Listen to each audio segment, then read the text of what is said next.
Neighbors stood in disbelief as an HOA leader accused a homeowner of trespassing on his own property.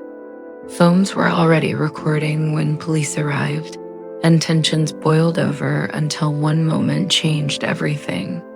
Because the man she targeted was FBI. "Hey, you can't park there. Who are you? What are you doing on this property?" The voice cut through the calm of a late afternoon like a siren. Darius Blake had barely stepped out of his black SUV when Patricia Klein came storming across the sidewalk. She had that rigid, no-nonsense striped clipboard tucked under her arm, phone already out like she was on official business. Darius blinked, confused for a beat. He looked at the driveway, the garage, the house where his wife had just hung a fall wreath that morning. His house, his property. He hadn't even buttoned his jacket before Patricia's voice got sharper. "I'm talking to you. This is private property. You can't just pull in like you live here." Darius kept his voice steady. "That's because I do live here." But Patricia didn't miss a beat. "Don't play games with me. I know every resident on this block, and you're not one of them." She raised her phone higher, thumb hovering over the dial pad. Already, a narrative was forming in her head. A stranger spotted in a quiet Plano, Texas neighborhood where she, Patricia Klein, was the self-appointed keeper of suburban order. To Patricia, everything had to be approved, documented, and predictable. And to her ... Darius didn't fit the mold. Darius exhaled. "Ma'am, I think you're mistaken. I bought this house 2 months ago. Asked the realtor, asked the county clerk, my name's on the deed." But Patricia wasn't listening. Her eyes narrowed. Her voice carried just loud enough to echo across the street. "Don't lie to me. I'm head of the HOA compliance committee. If you lived here, I'd know." From the corner of his eye, Darius noticed curtains shifting. Doors creaked open. The small cul-de-sac had become a stage, and Patricia was determined to play the lead. "I just got home from work," he said calmly. "I'd like to go inside and see my family. If you'd like to verify anything, we can do it civilly." Patricia scoffed. "Don't talk to me about civility when you're trespassing." She hit 911. Darius raised his voice just enough to be heard over her. "Before you do something you regret, think carefully." But she was already on the line. "Yes, I need officers at Birchwood Lane.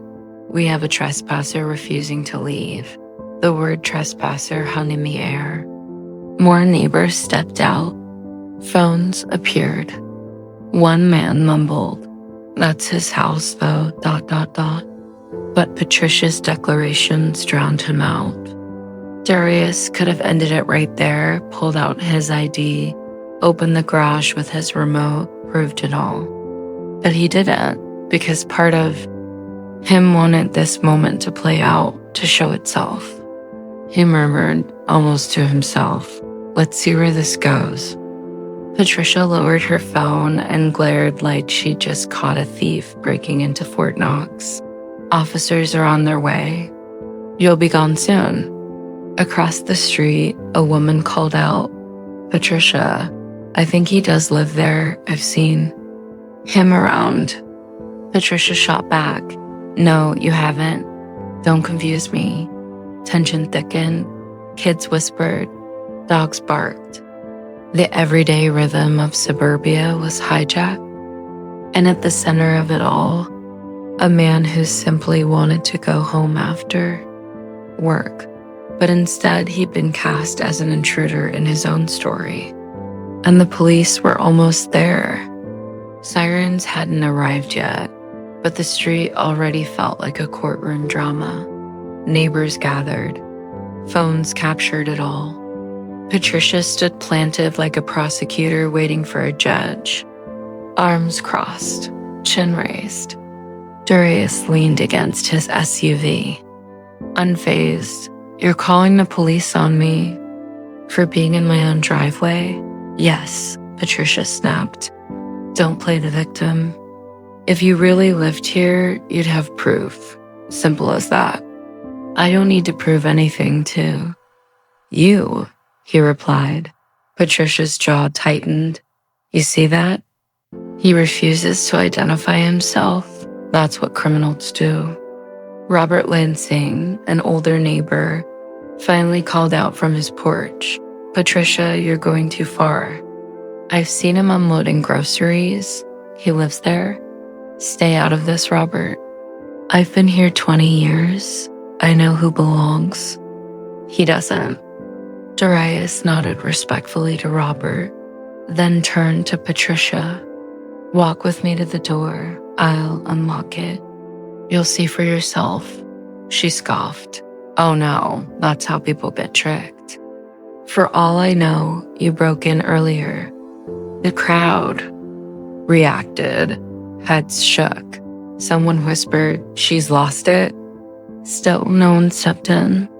Darius's phone buzzed. He ignored it. "You keep saying trespasser," he said quietly, "but you haven't even asked my name." She raised her chin. "If you were a resident, I'd already know it." He counted. "I've told you I live here. And instead of considering that, you've decided I'm guilty." She flushed red, but said nothing. "You're refusing to cooperate?" she snapped finally. "That tells me everything I need to know." Darius took a step forward. "No, it tells me your judgment is clouded. You've convinced yourself you're the authority. But authority without truth is just arrogance." Even Robert muttered, "That's the truth. You don't speak for me, Robert." She barked. "And you," she pointed at Darius, "you'll regret this." "The officers will handle it. I'm not raising my voice," he replied. "I'm just refusing to bow to yours." Gasps rippled through the crowd. This wasn't about a driveway anymore. It had become something raw, uncomfortable. A teenager holding a phone whispered, "This is definitely going viral." Patricia spun. "Put that phone down. This isn't entertainment." But the teen grinned and kept filming. She was losing her grip, and she knew it. Then came the sirens.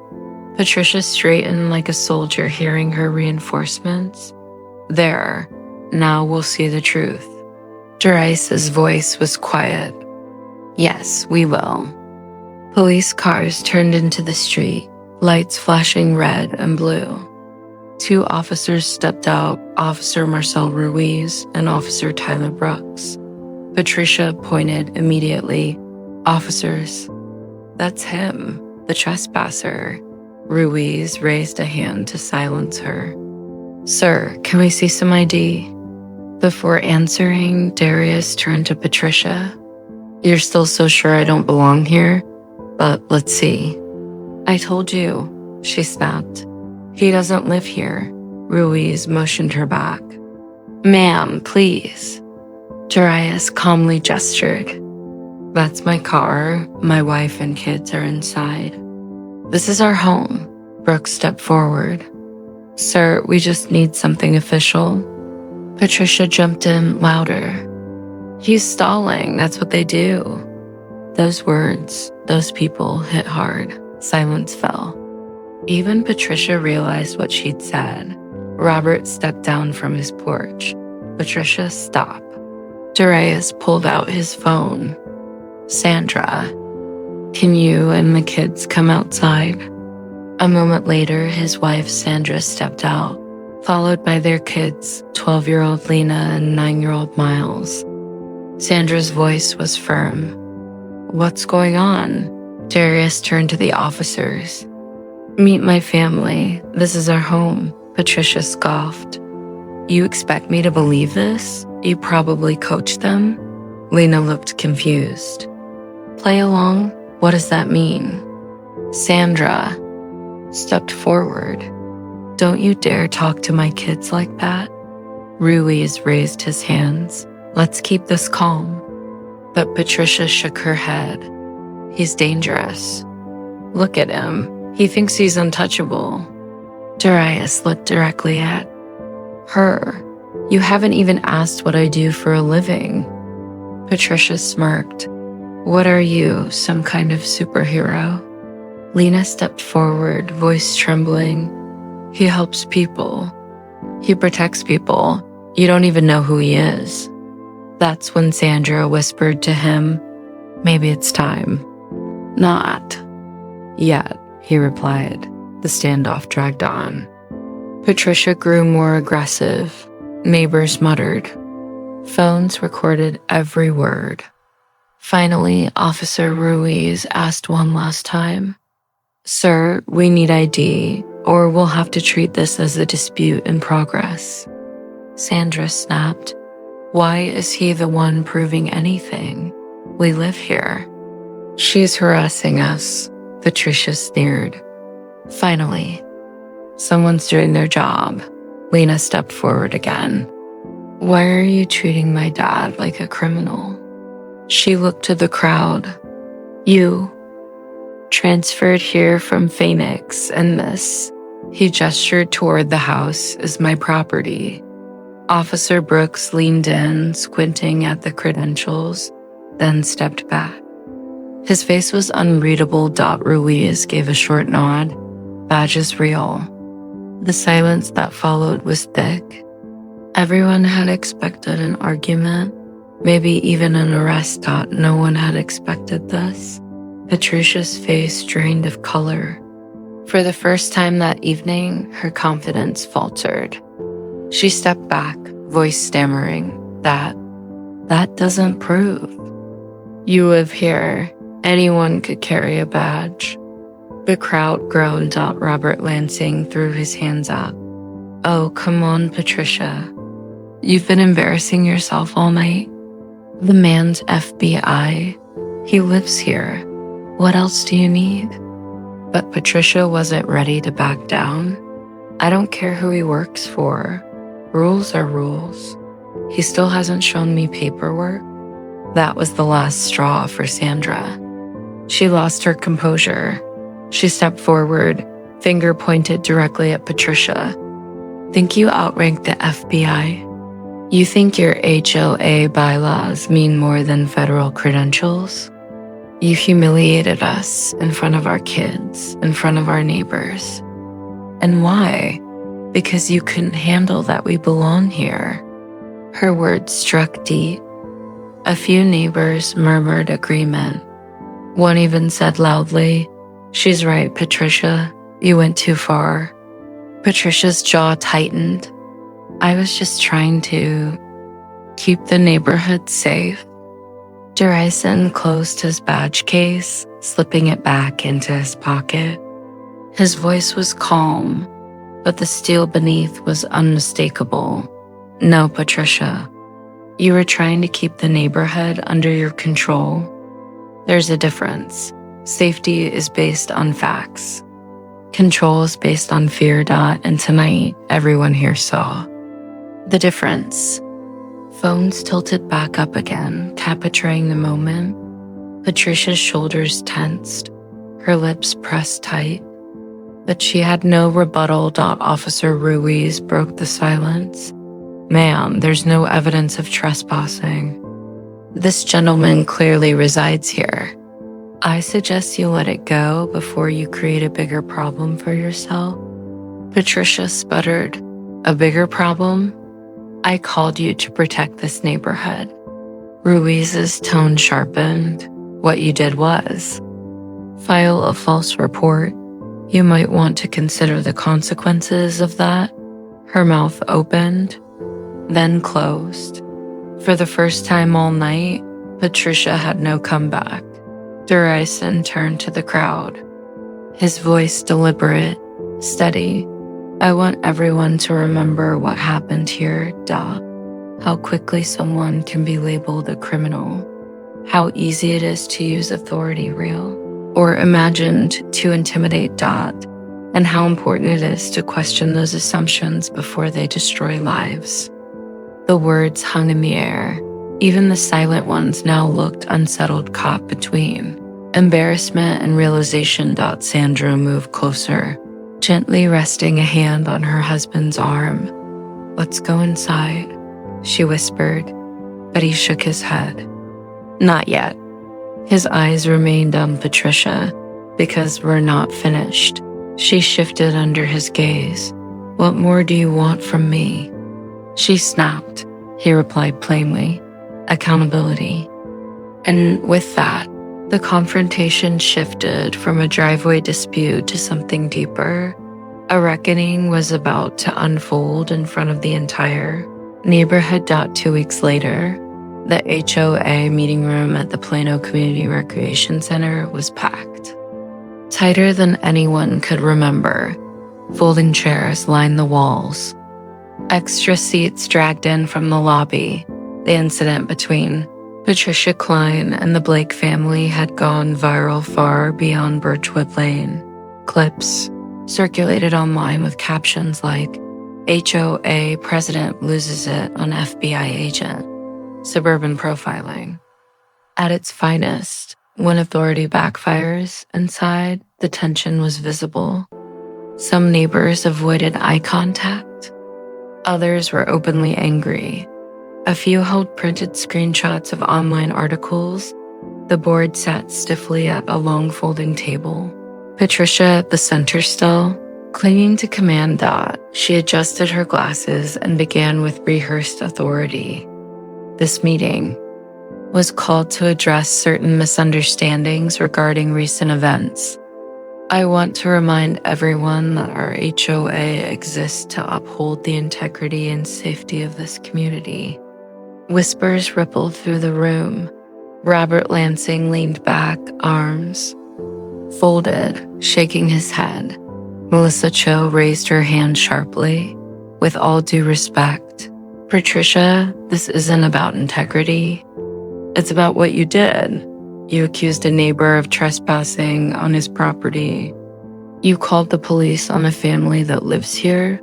That's not a misunderstanding. That's harassment." Murmurs of agreement followed. Patricia stiffened. "I was acting in the best interest of the community. I followed protocol." Robert cut in. "Protocol? Show us where the bylaws say you can accuse residents without cause. Where does it say you can treat people like criminals?" Patricia's lips tightened. "I was relying on my knowledge of the neighborhood. I've lived here long enough to know who belongs and who doesn't. That was it." Sandra Blake stood, steady voice, eyes glassy but firm. "You didn't know." "Yes, Patricia. And instead of welcoming us, you decided we were a threat. You humiliated my husband, terrified our children. You turned our home into a stage for your paranoia. That's not leadership. That's abuse." Silence. The weight of her words landed hard. Patricia tried to recover. "Mrs. Blake, I respect your perspective." Sandra cut her off. "No, you don't. Respect isn't in words. It's in actions, and your actions told us exactly what you thought of us." Melissa stood now, addressing the board. "This isn't just about the Blakes. Patricia's been running this ocho like her personal fiefdom. Letters, fines, threats. How many of you have gotten notices for trash bins, for flower beds, for things that didn't matter?" Hands rose. Half the room. The sight was damning. Patricia's composure slipped. "Those notices were within my authority." Robert leaned forward. "Authority doesn't mean harassment. We're tired of being treated like tenants in homes we own. You crossed the line. And this wasn't the first time." One board member, Shirley Edmonds, finally spoke. "Patricia, with everything that's happened, I think it's time we discuss whether your role as chair is still appropriate." Gasps, murmurs. Patricia flushed crimson. You're suggesting removing me? After all I've done for this community? Sandra's voice came again quiet, but sharp. Strong doesn't mean feared. Strong means fair. And right now, this neighborhood is neither. Applause, not wild, but steady, deliberate, unmistakable. Durason stood, commanding the room effortlessly. I didn't move my family here to fight battles like this. I moved here believing this was a place where my kids could grow up safe, where neighbors looked out for one another, not down on one another. If this community wants to heal, it starts with holding people accountable. And while the vote would determine Patricia's future, the deeper question remained. What kind of neighborhood did Birchwood Lane want to be? The meeting ran late, but the impact ran deeper. Patricia Klein was formally voted out as HOA chair. She left the building red-faced, muttering about ungrateful neighbors, but the damage had been done and revealed. The Blakes still carried the scars. Later that week, young Miles asked if the police would always come if someone decided they didn't. Lena asked, Dad, if you weren't FBI, would they have believed you? That one hit hardest. Durason sat beside her. They should have believed me because I told the truth. But sometimes people don't see past their own assumptions. That's why we carry ourselves with dignity, not because they deserve it, but because we do.